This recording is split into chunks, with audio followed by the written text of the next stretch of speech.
안녕하세요. 세탁업을 하는 60대 남성입니다. 혼자 먹고 혼자 자고 혼자 일어나는 일상을 산 지가 언 30년이 되는 호라비입니다. 분명 저에겐 아내가 있었는데요. 없었습니다. 이게 무슨 말이냐면 30년 전 어느 날 갑자기 아내가 집을 나가서 연락이 뚝 끊겼기 때문입니다. 저를 떠나버린 제 아내와 그 사람을 잊지 못하고 기다려온 저의 부끄러운 사랑 이야기를 들려드리려고 합니다. 아내를 향한 지고지순한 어쩌면 바보 같은 일편단심 러브 스토리를 시작하겠습니다. 전 27의 나이에 아버지의 세탁소를 물려받았습니다. 아버지는 10년 동안 희귀암을 앓다가 30여 년 전에 돌아가셨습니다. 아버지가 세탁소를 개업했던 55년 전만 해도 집 주변은 온통 판잣집이 모여있던 낙후된 동네였어요. 지금은 고층 아파트에 코인 빨래방이 들어올 정도로 개발이 됐는데 저희 세탁소는 옛날 모습 그대로여서 사람들이 하나같이 이 동네 명물이라고 저희 집을 소개할 정도랍니다. 정말 살아있는 골동품 같은 이 세탁소를 제가 떠나지 못하는 이유는 제 첫사랑이었던 아내 때문입니다. 아내와 전 25에 만나 3년 열애 끝에 28에 결혼을 했어요. 비록 열애라고 쓰기는 했지만 솔직히 까놓고 말해서 저의 일방적인 짝사랑, 일방적인 구애에 아내가 감복해서 결혼을 해준 거였습니다. 우리가 처음 만날 당시 아내는 고급 양장점에서 일을 배우는 조수였고 전 회사 생활에 적응을 못하고 나와서 할 일 없이 빈둥대며 아버지의 세탁소 일을 돕고 있던 중이었어요.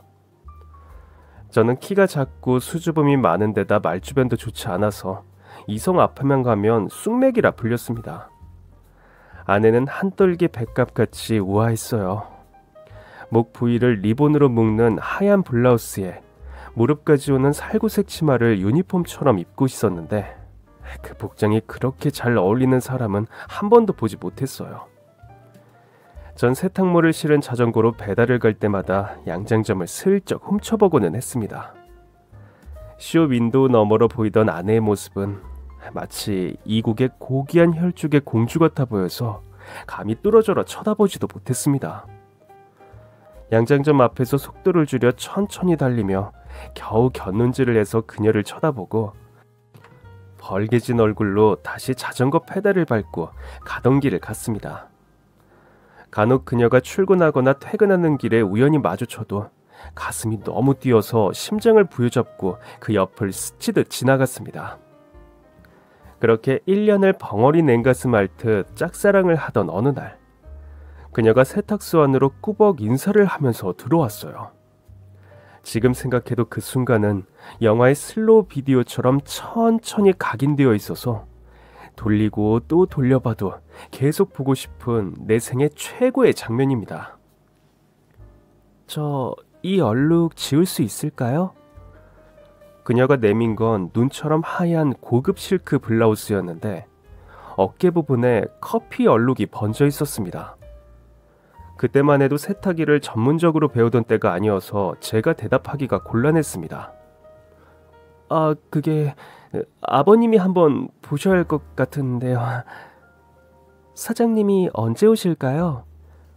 좀 있으면 오실 거예요. 지역상인의 모임이 있어서 가셨는데 이맘때쯤이면 돌아오셨거든요. 마음 같아선 의자를 내밀고 여기 앉아서 잠시 기다리세요 말하고 싶었는데 이놈의 입이 떨어지지 않았습니다. 전 얼굴도 못 들고 쓱쓱 애꿎은 다림질만 했습니다. 그럼 잠시 여기서 기다려도 될까요? 예, 물론이죠. 여기 앉으세요. 그제야 의자를 그녀 앞에 내밀었습니다. 또다시 저희 둘 사이로 정적이 흐르고 엄청 곤란한 얼굴로 잔뜩 풀이 죽어있던 그녀가 마침내 먼저 말을 건넸습니다. 이 옷 손님이 주문하고 가신 건데 제가 모르고 커피를 흘렸지 뭐예요. 급한 마음에 퐁퐁으로 지우려고 했는데 커피 얼룩에 중성세제 얼룩까지 생겨버린 거예요. 진짜 혹 데려갔다가 혹만 잔뜩 붙었어요. 그녀가 속상한 듯이 삐죽삐죽 말하는 모양이 너무 귀여운 겁니다. 할 수만 있다면 당장 제가 세탁의 신이 되어 그녀가 걱정하고 근심하는 저 블라우스의 얼룩을 깨끗하게 지워주고 싶은데 그때까지만 해도 전 겨우 배달 아니면 다림질 정도만 하는 견습생이나 다름없었거든요. 왜 진작 아버지에게 세탁기를 제대로 배우지 않았던가 땅을 치며 후회했습니다. 저희 아버지가 베테랑이시니까요. 아마 말끔하게 지어주실 거예요. 그죠? 그렇겠죠? 제 말에 신락 같은 희망을 발견한 그녀의 눈은 반짝였습니다. 별처럼 초롱초롱 빛나는 아름다운 눈빛이었어요.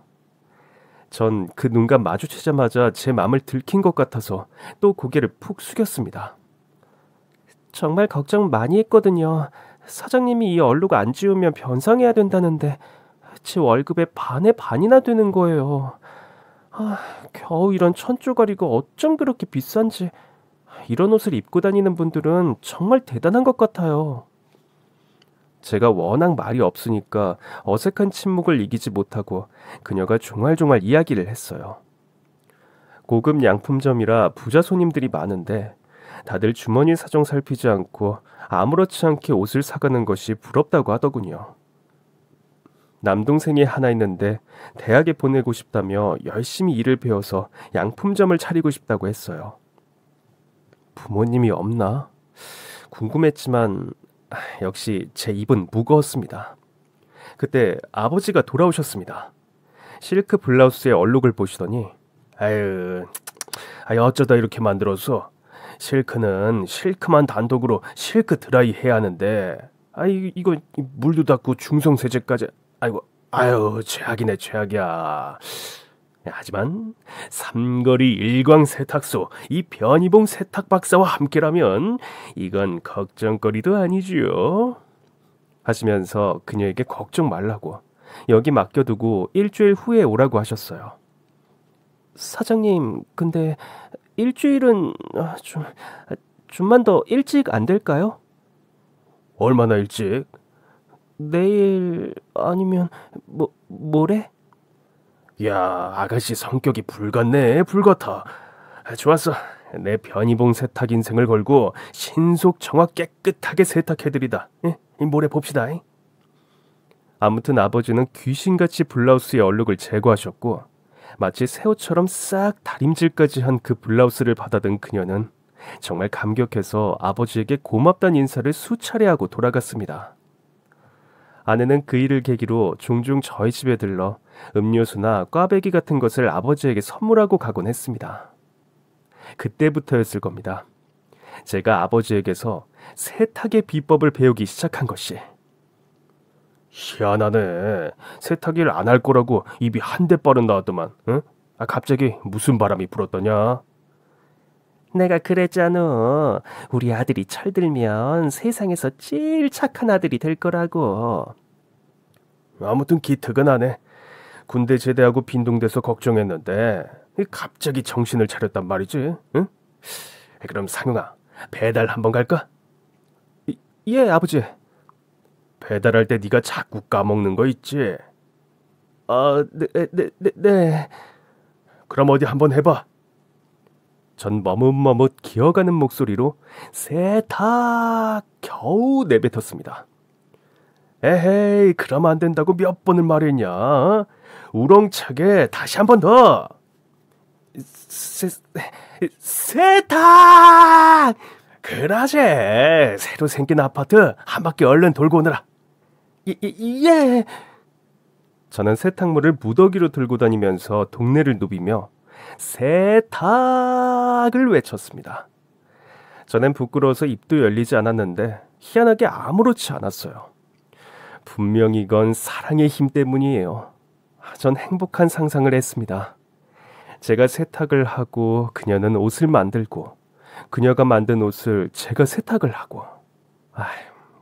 그녀는 떡 줄 생각도 안 하는데 전 벌써 김치국을 한 사발 원샷을 했습니다.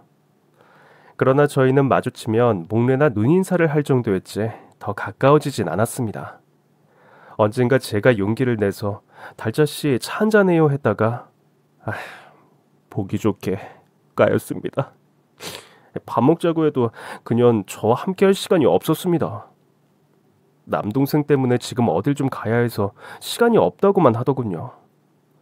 그렇게 제가 다가갈수록 멀어지는 관계가 2년 남짓 흐르던 어느 날, 동창 모임을 하고 한잔한 전 터덜터덜 집으로 돌아가고 있었는데 어두운 밤길에서도 달자씨가 불량배들에게 둘러싸여 있는 걸 발견했어요. 대여섯 명은 되어 보이는 불량배들이 미숙씨를 괴롭히는 걸 보고 전 이것저것 잴 것도 없이 무작정 무대뽀로 고함을 질러대며 달려들었습니다. 야! 니들 뭐야? 불량배 하나가 어이없다는 표정으로 비웃었습니다. 넌 뭐야 임마. 상근씨. 달자씨 괜찮아요. 제 뒤로 와요. 전 달자씨를 제 뒤로 숨기고 다시 소리쳤습니다. 덤벼. 내가 상대해주마. 아이고 네가 뭔데. 난 이 여자 남자친구다. 전 권투 선수처럼 두 주먹을 불끈 쥐고 한 발 앞으로 나왔습니다. 이런 날을 위해 제가 안방 거울을 보면서 스파링 연습을 했나 보다 하면서 호흡을 가다듬는데 한 덩치 하는 깍두기 머리의 핵주먹이 제 얼굴에 그대로 날라와 꽂혔습니다. 한 방 맞는 순간 전 망했다는 것을 직감했고 제 몸은 휘청하고 넘어졌습니다.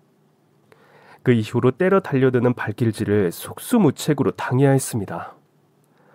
영화나 드라마에선 이렇게 하면 불량배들이 우후죽순으로 나가 떨어지던데 전 영화 속 남자 주인공이 아니었습니다. 머리를 양손으로 감싸고 몸을 웅크리며 한참을 맞으면서도 안 되는데 내가 달자씨를 지켜야 하는데 내 목숨을 바쳐서라도 달자씨를 지켜야 하는데 하는 간절한 마음과 달리 제 몸은 번데기처럼 웅크린 채 움직일 수 없었고 이윽고 불량배가 있는 힘껏 내지른 결정타를 맞은 뒤로 정신이 아득해져 왔습니다. 그만해요 제발. 울고 있는 달자씨의 목소리가 점점 멀어져 갔습니다. 정신을 잃으면서도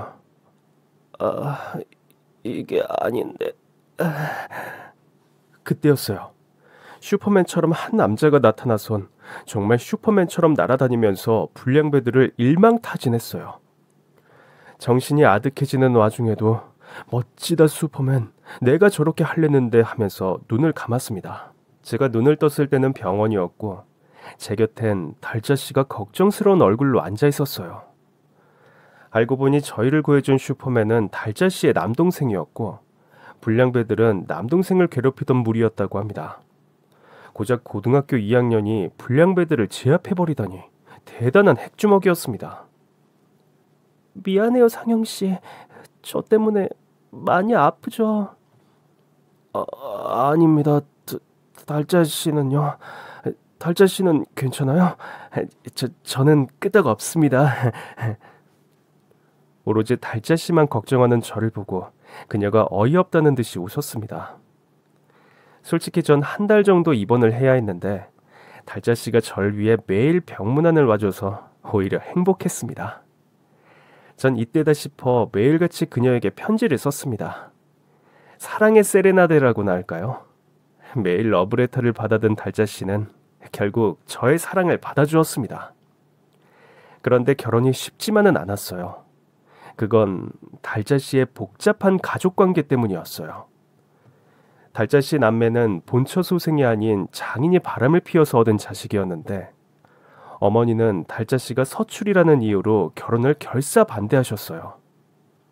어머니가 달자씨네 본처와도 막역한 사이여서 그 집 사정을 잘 안다고 했습니다. 그도 그럴 것이 저희 아버지도 첩의 아들이었기 때문에 어머니는 서출들끼리 결혼하면 동네 웃음거리가 된다며 달자씨를 며느리로 받아들일 수 없다고 하셨어요. 그럼에도 죽기 살기로 때를 쓰는 저와 아버지의 든든한 지지와 찬성으로 어머니는 백기를 들 수밖에 없었어요. 결국 전 달자씨와 결혼을 했고 가난했지만 행복한 신혼생활을 만끽했습니다. 그런데 저만 행복했던 것 같습니다. 아내는 어머니의 구박에 많이 힘들어했는데 제가 중간에서 어떻게 중재를 해야 하는지 몰라서 아내를 더 슬프게 했습니다. 아내하고 결혼하고 나서 1년이 넘도록 아기가 없는 것도 아휴, 저 비실비실 볼품없는 몸을 봐. 철에서 어디 애가 들어서겠냐고. 라고 하면서 어머니는 아내 탓을 했고요. 아버지가 세탁약품 때문에 희귀암을 얻게 된 것도 아휴, 봐라 봐. 세 사람을 잘못 들이면 집안에 화가 닥치는 거야. 라고 하면서 집안 내 모든 불행의 원인을 아내 탓으로 돌렸습니다. 제 아내가 양장점에서 야근을 하고 조금이라도 늦으면 아휴, 저게 CM이 일 부려 먹으려고 일부러 늦게 다니는 거지? 하면서 쌍심지를 켜고 고래고래 야단을 치셨습니다. 아내가 어머니 마음에 들려고 비싼 생일 선물을 준비하거나 용돈까지 챙겨드려도 그 모든 노력을 어머니는 깡그리 무시하셨습니다. 아버지가 병원으로 들어 누우시면서 제가 세탁소일을 물려받게 되었고 아내도 양장점을 그만두고 저와 함께 옷수선을 하며 세탁일을 도왔습니다. 사람들이 대량 생산되는 기성복을 사지 더 이상 양장점에서 옷을 맞추지 않았습니다. 아내는 양장점을 그만두기 얼마 전에 날 위해 직접 옷감을 재단하고 재봉질을 해서 양복 한 벌과 와이셔츠를 만들어 주었습니다. 그 양복을 입고 아내와 함께 가족 사진도 찍었는데 그건 늘 제 지갑 속에 간직하고 있습니다. 아무튼 전 아내와 함께 일하는 것이 그저 즐겁고 행복해서 아내가 제 곁을 떠날 거라곤 단 한 번도 상상해 본 적이 없었습니다. 아버지가 돌아가시던 해 내 생에 최악의 사건들이 연달아 벌어졌습니다. 아버지가 돌아가시고 어머니의 구박은 더 심해졌습니다. 그럴 때마다 전 어찌할 줄을 모르고 아내의 손을 잡고 잠시 밖으로 나와서 어슬렁어슬렁 산책을 했습니다. 조금도 수상한 낌새를 눈치채지 못했습니다. 그런데 그해 가을, 단풍이 붉게 물들어가던 10월, 어느 날 갑자기 아내가 사라졌습니다. 자고 일어났는데 느낌이 이상했어요. 평소와 다른 쎄한 느낌에 벌떡 일어나서 부엌으로 가봤습니다. 어머니가 된장국을 끓이고 계셨어요. 인사를 드리고 화장실 문을 열어보고 세탁소로 나가봐도 아내가 보이지 않았습니다. 좁은 집이라 숨을 곳도 마땅히 없는데 아내는 아무런 흔적도 없이 호련히 사라졌습니다. 설마 하는 마음에 옷장 문을 열어보니 아내의 옷가지가 하나도 남아있지 않았습니다. 제가 얼마 전 선물했던 밍크 코트도 보이지 않았습니다. 어머니, 이 사람 어디 갔어요? 몰라, 내가 어떻게 알아? 나한테 보고하고 다니는 애냐? 나한테 말도 안 하고 나갈 사람이 아닌데. 어머니, 저 동네 한 바퀴만 돌고 올게요. 그러거나 말거나. 빨리 들어와. 아침 다 됐다. 경찰에 신고를 하고 아내를 찾기 위해 백방으로 수소문을 해보았지만 아내를 봤다는 사람은 아무도 없었습니다. 실종됐다는 생각에 필사적으로 행방을 찾았지만 짐작 가는 곳도 단서도 없었습니다. 결국 처갓집에도 찾아갔습니다. 본처인 장모님이 첩의자식인 아내와 처남을 모질게 대했다고 알고 있어서 만나봤자 무슨 정보를 얻겠나 싶었지만 지푸라기라도 잡는 심정이 되어 제 발로 찾아가 배웠습니다. 장모님은 마치 예견이라도 한 듯 아내를 찾지 말라는 말만 반복했습니다. 아유, 내 그럴 줄 알았지. 환양년에 핏줄이 어디 가겠어? 자네도 그러니까 그만 잊고 살아. 찾아도 소용없을 거야. 절대 안 나타나. 그러게 어머니 말을 들었으면 오죽 좋았니? 이게 다 자네 모친말을 안 들어서 생긴 일이야. 별 소득이 없었습니다. 답답한 마음에 굿이라도 하면 찾을 수 있을까 하여 점집을 찾아가기도 했습니다. 보자 어디 보자. 행방불명이라. 아이고, 점괘가 행방불명이라고 나오네. 예? 행방불명이요? 그건 저도 알고 있는 사실이거든요. 그래서 온 거고요. 아유, 다시 보자. 이거 조왕신에게 빌어야겠어. 조왕신이 노하셨네. 응? 내가 비방을 알려주지. 근데 이 비방은 좀 세. 가격이 세다고. 조왕신이요? 어떻게 하면 되죠? 돈은 얼마든지 내겠습니다. 부엌에 가출한 사람의 바지를 거꾸로 걸어놓으라고 해서 아내 바지를 찾았는데 어디에도 아내 옷은 없었습니다. 아내가 옷을 다 싸가버렸더군요. 그래서 행여라도 아내가 만들어준 내 양복 바지를 거꾸로 걸어두었습니다.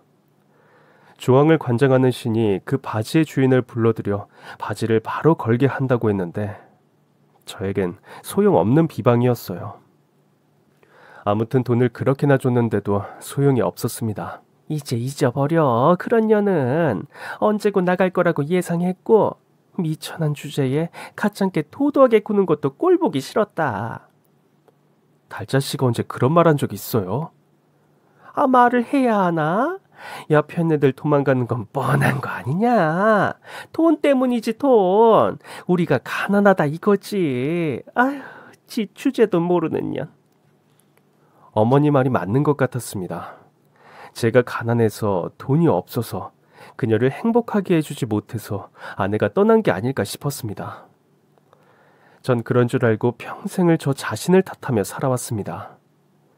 아내 없이 한 계절, 두 계절이 지나고 한 해, 두 해가 변하고 그렇게 시간이 속절없이 흘렀습니다. 주변에선 그런 여잔 이제 잊고 재혼을 해라, 중매를 서줄까 하는 사람도 많았지만 제 마음은 조금도 동하지 않았습니다. 언젠가 초등학교 여자 동창이 돌싱이 되어 고향으로 돌아왔는데 갑자기 저희 집에 들락거리기 시작했습니다. 보험 설계를 하는 자산관리사로 일하는데 수완이 좋아서 제법 목돈도 모았고 이혼하면서 위자료도 두둑이 받았다고 하더군요. 처음엔 보험 좀 들어달라고 절 찾아오는 줄 알았는데 언제부턴가 점심을 먹으러 오기도 하고 저녁에 맥주 한잔 같이 하자면서 세탁소로 오기도 했습니다. 어머니는 어쩐 일로 그 동창생을 반색하며 맞아주셨고 저와 이어주시려고 눈에 보일 정도로 애를 쓰셨습니다. 가희야, 날도 저물었는데 오늘은 우리 집에서 자고 가렴. 어머니 그럴까요? 야, 너 애들은 어쩌고? 괜찮아, 이모 있어. 가희는 그날 어머니 방에서 잤는데 전 쉬이 잠들지 못했습니다. 이렇게 놔뒀다간 가희도 오해를 할 수 있겠다 싶어서 내일 날 밝는 대로 제대로 제 마음을 전해야겠다고 결심했습니다. 날이 밝자마자 가희를 데려다 주겠다고 하면서 집을 나섰습니다. 너 다음부터 이러지 마라. 아침에 남자 집에서 나오면 괜한 오해받을 수 있어. 상관없는데 난 진심으로 너랑 잘해보고 싶어. 아니, 왜? 왜라니? 네가 좋으니까. 달리 무슨 이유가 있어?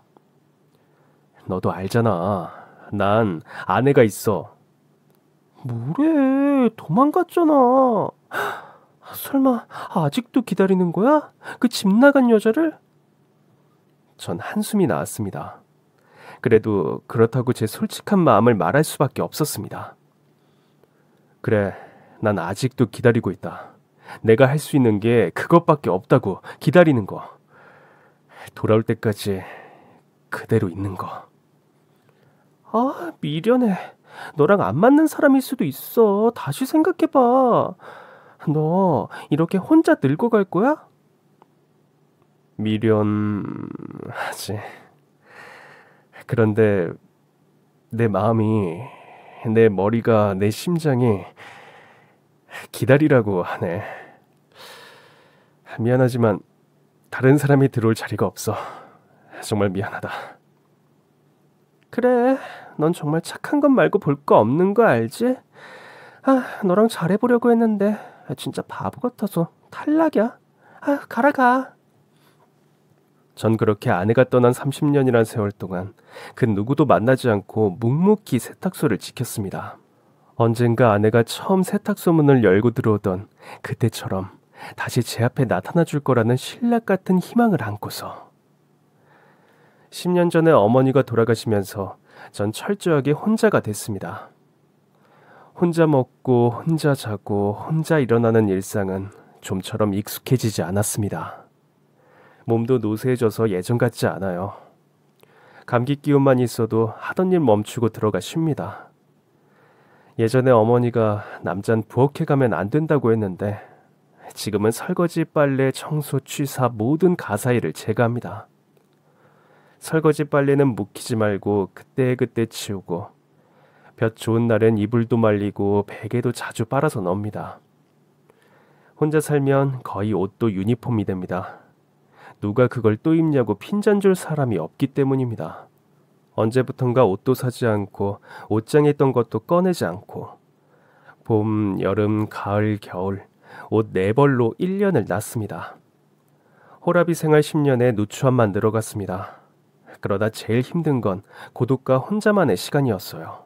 가슴이 허전해 이불을 둘둘 감고 힘껏 안아도 공허한 가슴은 채울 수가 없었습니다. 배가 고파 밥을 배불리 먹었는데도 채워지지 않는 공복감을 메울 수가 없었습니다. 어머니의 잔소리가, 아내의 웃음이 그리웠습니다. 나홀로 세탁소를 지키는 동안 세탁일도 변화가 많이 생겼어요. 아버지 때부터 해온 일이라 손님들의 신뢰와 단골은 늘었지만 세월이 갈수록 옷감의 종류도 많아지고 주의사항이 늘어나서 일은 더 까다로워졌습니다. 기계가 많은 부분을 대신해 주기도 했지만 기술적인 한계도 함께 늘어났습니다. 무엇보다 집집마다 세탁기와 다리미가 보급되면서 세탁업은 자연스럽게 설 자리가 줄어들었습니다. 요즘은 코인 빨래방 같은 신문물이 들어와서 타격이 더 컸습니다. 그래도 여전히 제가 세탁한 깨끗한 옷을 받아들고 기뻐하는 손님을 보는 일은 큰 보람이자 기쁨이었습니다. 돌이켜보니 안 좋은 기억으로 남은 손님은 하나도 없었고 모두 소중한 단골들이었습니다. 그럼에도 제가 세탁기를 접자고 생각한 이유는 쇠퇴해가는 기억력, 단골 손님들의 이름이 가끔씩 깜빡깜빡하는 건망증에 한몫했습니다. 어디서 읽었는데 뇌세포가 하루에 5만 개씩 죽어간다고 하더군요. 지금도 제 뇌세포가 늙어서 사라지고 있겠죠. 아무튼 메모를 달력에도 적고 메모판에도 적었지만 놓치는 일이 점점 늘었고 체력적으로도 힘에 부친다는 느낌이 들었습니다. 이제 겨우 60대 초반인데 삶에 낙이 없어서 더 그랬던 것 같습니다. 이제 슬슬 가게를 접어야겠다고 생각하며 하나 둘씩 세탁물도 정리하고 기계를 가져갈 업체도 알아봤습니다. 대망의 세탁소 마지막 영업일. 주인이 찾아가지 않는 옷들을 천천히 정리하고 있는데 몸이 어딘가 조금 불편해 보이는 한 중년의 남자가 세탁소를 찾았습니다. 절뚝거리며 걷는 모습이 다리에 장애가 있는 것 같았어요. 그 남자는 매우 비싸 보이는 모피코트를 한 벌을 가지고 왔더군요. 전 미안해하며 최대한 공손하게 거절을 했습니다. 손님, 보시다시피 제가 이제 문을 닫아요. 죄송한데 근처 세탁소에 맡기시죠. 남자는 곤란해하며 애원하다시피 말했습니다. 이것만 좀 해주시면 안 되겠습니까? 돈은 얼마든지 드릴게요. 손님, 사실 오늘이 마지막 날이에요. 영업하려고 문 연 게 아니라 닫으려고 정리하느라고 연 거라 좀 곤란한데. 그래도 해주시면 안 되겠습니까? 제가 사정이 있어서 그럽니다. 남자는 불편한 몸으로 허리를 굽혀 절을 하듯 90도 인사를 했습니다. 저 손님 그러지 마세요. 알겠습니다. 알겠어요. 마지막 세탁물이니 받겠습니다. 남자가 기뻐서 상기된 얼굴로 계산은 섭섭치 않게 해드리겠습니다. 제가 몸이 불편해서 그러니 죄송하지만 이 주소로 배달까지 해주시면 고맙겠습니다. 예. 손님이 제 마지막 손님이니 제가 특별히 정성껏 세탁해서 배달까지 깔끔하게 해드리겠습니다. 정말 고맙습니다. 남자는 연신 고맙다는 인사를 하고 꼭 집으로 배달을 해달라며 주소 적힌 종이를 제 손에 쥐어주곤 절뚝절뚝거리면서 나갔습니다. 전 가게 정리하러 나왔다가 일감만 받은 것 같아서 쓴웃음을 지으며 남자가 맡긴 비싼 모피코트를 살펴봤습니다. 비싸 보이긴 했지만 어딘가 모르게 허름한 느낌도 있었습니다. 언젠가 봤던 기억이 뭔가 익숙한 느낌도 있었는데 이게 뭔 기분인지는 잘 모르겠다 싶어서 머리가 아파왔습니다. 실은 모피코트에 얽힌 아내와의 추억 때문에 더 그랬습니다. 아버님이 돌아가시고 아내와 둘이서 세탁소를 운영할 때였습니다. 세탁소엔 옷을 찾아가지 않는 사람들이 간혹 있었는데 지금이야 기간 내에 미회수된 세탁물에 대한 관리 규정이 있지만 그때만 해도 세탁소에 옷을 맡기곤 세워라 내워라 하면서 찾아가지 않고 세탁소를 마치 전용 옷 보관 창고처럼 이용하는 사람들도 있었습니다. 그런 옷 중에서 당시 고급 모피 코트가 있었어요. 방직 공장 사장님네 사모님의 옷이었는데 6개월이 지나도록 찾으러 오시질 않고 연락도 되지 않았습니다. 아내가 그 옷이 마음에 들었는지 매번 나도 한 번만 걸쳐보자면서 모피 코트를 입었는데 이 세상의 아름다움이 아니었어요. 여보 어때? 어울려요? 당신이 옷 임자 같네. 저 이제 그만 벗어놓을까? 어? 그래요? 내가 보기에도 그래요. 이런 고급 모피를 맡겨놓고 안 찾아가는 사람은 대체 누굴까? 정신없는 사모님들이겠지. 여보, 이제 그만 벗어놓자. 아유, 벗어요, 벗어. 근데 여보, 저 옷 안 찾아가면 어떻게 할 거야? 찾아갈 때까지 기다려야지. 사정이 있어서 못 오는 걸 수도 있으니 기다려야지. 기대했던 답이 아니었는 듯 낙심한 아내의 얼굴을 보는데 미안했습니다. 손님들의 옷은 절대 건드리지 않는다는 저만의 운영 수칙이 있었기 때문입니다. 그건 세탁소에 신뢰가 달려있는 문제거든요. 자기가 맡긴 옷을 세탁소 주인이 입고 다닌다면 어떻게 되겠어요? 그런데 생각해보니 아내의 마음도 이해가 됐습니다. 시집와서 어머니 구박만 받고 제대로 된 선물 한 번 받아본 적이 없었으니까요. 아내에게 옷 한 벌 못 사주는 못난 남편이 되고 싶진 않았습니다. 남이 입던 옷 말고 신상으로 고급 모피 코트를 선물하고 싶었습니다. 큰맘 먹고 전 있는 돈 없는 돈 끌어 모아서 아내와 함께 백화점에 갔습니다. 제 형편엔 어울리지 않았던 고급 모피 코트 하나를 아내에게 사주었습니다. 아내는 어린 소녀처럼 뛸 듯이 기뻐하며 평생 간직하겠다고, 아니 자기가 죽으면 수의 대신 이걸 입혀달라며 농담을 했습니다. 아휴, 그렇게 좋아? 네, 당신이 주는 거니까 더 좋아요. 평생 조심조심 입을 거예요. 너무 좋아. 행복해서 꽃처럼 활짝 웃던 아내의 얼굴이 아직도 눈에 선합니다. 30년이 흘렀는데도 호라비로 살면서 심장도 단단해졌다고 생각했는데 그때 기억이 불현듯 떠올라서 씁쓸했습니다. 쓸데없는 감정 소모는 하지 말자. 마음을 추스리고 마지막이 될 빨랫감을 넣고 드라이 클리닝 기계를 돌렸습니다. 그렇게 마지막 모피 코트를 깔끔히 드라이 후 약속한 날짜에 중년의 남자가 적어준 주소로 배달을 갔습니다. 주소지는 생각보다 조금 멀어서 의아했습니다. 가까운 세탁소를 두고 굳이 우리 동네까지 와서 세탁을 했을까 싶은 거리였거든요. 더구나 주소지가 가까워질수록 오르막이 계속되더니 산동네가 나타났습니다. 마침내 주소지에 도착했을 때 거의 다 무너져가는 허름한 집을 보고 여기가 맞나? 묘한 이질감을 느꼈습니다. 당장 쓰러져도 놀라지 않을 슬레이트 집이었습니다. 모피코트와 전혀 안 어울리는 집인데 주소로 장난친 걸까 하는 의심도 들었지만 그래도 마지막 일을 마쳐야 했기에 전 그 집의 초인종을 눌렀습니다. 초인종이 고장이 났는지 벨소리가 들리지 않아서 몇 번 더 누르다가 그냥 대문을 두드렸습니다. 저기요, 세탁소인데요. 손님 안에 계십니까? 세차게 대문을 몇 번 두드린 뒤에야 안에서 인기척이 들렸습니다. 예, 나가요. 가느다란 여성의 목소리였습니다. 끼익 소리를 내며 녹슨 쇠문이 열리고 목소리의 주인이 나왔습니다. 하얗게 샌 머리를 단정하게 묶은 새초롬한 얼굴을 보고 전 너무 놀라서 모피코트를 떨어뜨리고 말았습니다. 거짓말처럼 30년 전 절 버리고 떠난 아내가 아무렇지도 않게 제 앞에 서 있었습니다. 눈가에 주름이 잡히고 생기가 사라진 입가에 살이 조금 처지긴 했지만 분명 제 아내가 맞았습니다. 전 아무런 말도 못하고 입을 틀어막고 울었습니다. 사막에 유전이 터진 듯 눈물이 펑펑 쏟아져 나왔습니다. 미처 눈물을 닦을 새도 없이 아내가 저인 줄 알고 너무 놀라 그 자리에 풀썩 주저앉았습니다. 여보, 당신이 어떻게...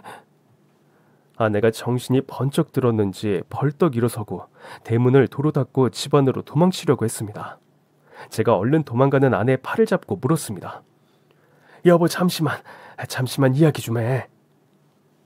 할 말 없어요 하면서 고개를 숙이는 아내의 눈에도 눈물이 주룩주룩 흐르고 있었습니다. 우리는 아내의 집 평상에 나란히 앉아서 이야기를 나누었습니다. 언제부터 여기서 살았어? 이렇게 가까운 곳에 있는 줄 모르고 백방으로 찾아다녔는데. 여기 산 지는 얼마 안 돼요. 한 달쯤 됐나? 세탁소로 모피 맡기러 온 그 남자는 누구야? 새 남편인가?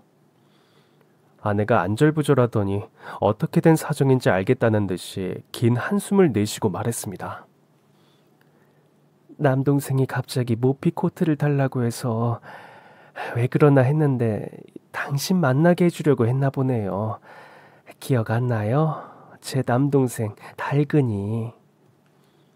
고등학교 2학년 때 불량배들과 6대1로 붙어서 불량배들을 손봐주었던 핵주먹 처남 달근이 얼굴이 생각났습니다. 그런데 그 중년 남자는 분명 다리도 불편해 보였고 얼굴 또한 귀엽고 익살 맞던 처남의 얼굴이 아니었습니다. 지난한 세월 아무리 고생을 했대도 사람을 몰라볼 정도로 그렇게 인상이 바뀌나 싶었습니다. 무슨 사정이 있는 게 분명했습니다. 그리고 이윽고 아내가 말문을 열었습니다. 그때 달근이는 주먹이 너무 세서 중학교부터 싸움꾼으로 유명했어요. 아, 그때 불량배가 당신을 괴롭혔던 그날도 그럼? 네, 달근이가 가는 곳엔 늘 싸움이 벌어졌어요. 지 얼굴이 터지거나 상대방 얼굴이 터지거나 둘 중 하나였죠. 당신도 알다시피 저희 큰집 어머니는 저희가 눈의 가시였잖아요. 어떻게든 저희를 치우고 싶어 하셨죠. 저야 결혼했으니 더 안 봐도 되는 신세였지만 달근이는 하루아침에 그 집의 골칫거리 천덕꾸러기가 돼버렸어요. 달근이가 고등학교를 졸업하고 재수를 하겠다고 했을 때 큰어머니는 성인이 됐으니 이제 그만 집을 나가라고 했대요. 그래서 달근이는 홧김에 가출을 했고 이리저리 방황하다가 조직폭력배가 됐대요. 저도 거기까진 몰랐어요. 아버님이 돌아가실 때쯤에 경쟁하던 조직과 난투극이 벌어졌는데 그만 얼굴과 다리를 크게 다치고 말았대요. 애가 병원에 입원해 있으니 간병을 하든지 데리러 가든지 버리든지 알아서 하라고 큰어머니한테 연락이 와서 알게 됐어요. 조폭, 난투극, 난 전부 처음 듣는 이야기야. 왜 당신은 나한테 그런 이야기를 안 했어? 무서웠어요. 무섭다니 뭐가? 어머니가 무서웠어요. 우리 엄마가? 네, 지금 생각해보면 참 바보 천치 같은데 그땐 저도 어렸잖아요. 전 어머니가 너무 무서웠고 눈치 보느라 숨도 제대로 못 쉬었잖아요. 당신도 알죠? 그랬지. 어머니가 큰집 어머니한테 저보다 먼저 달근이 소식을 들으셨더라고요. 큰집 어머니 전화를 받고 달근이를 만나러 병원에 가겠다고 당신한테 말하려고 세탁소로 나가려는데 그때 어머니가 조용히 절 부르셨어요. 그리곤 봉투를 하나 내미셨고요. 우리 엄마가? 네, 지금도 어머니의 말씀이 생생하게 기억나요. 네 동생 다리 병신에 사람 구실도 못한단다. 보호자가 없으면 평생 똥오줌 지리면서 살게 됐다고. 어떡할래? 네가 달고 오는 호까지 데리고 살자고 하진 않겠지? 전 어머니께 울면서 매달렸죠. 동생을 데리고 오진 않겠다고. 하지만 이 집을 당신을 떠나라곤 하지 말라고, 이 집 며느리로 인정해달라고 어머니께 애원했어요. 근데 어머니는 제가 머리부터 발끝까지 숨 쉬는 것도 싫으시다고 하대요. 큰 집 어머니 속을 얼마나 썩히는 것들인지 잘 알고 있다면서. 시끄럽고 당장 떠나거라. 네 남동생 보살피면서 살아. 우리 아들 고생시킬 생각 말고. 너희들이랑 엮여서 좋을 일 하나 없다. 내일 아침 내가 눈을 떴을 때 더 이상 내 눈에 안 보이는 걸로 알겠다. 매정하게도 그렇게 말씀하셨어요. 여보, 나한테 말을 하지 그랬어. 난 당신이 날 미워한다고 생각했어. 내가 고부 갈등에 중재도 못하는 모질이 남편이라 나한테 실망해서 도망갔다고 그렇게 알았다고. 아내가 손등으로 눈물을 훔치고 일어서더니 집 안으로 들어가서 무슨 바구니 하나를 들고 왔어요. 그 안엔 오래된 편지 다발이 있었는데 제가 병원에서 아내에게 보냈던 사랑의 편지였어요. 아내가 집을 나갔을 때 이 편지 뭉치도 같이 가져갔기 때문에 전 일말의 희망을 놓지 않았던 겁니다.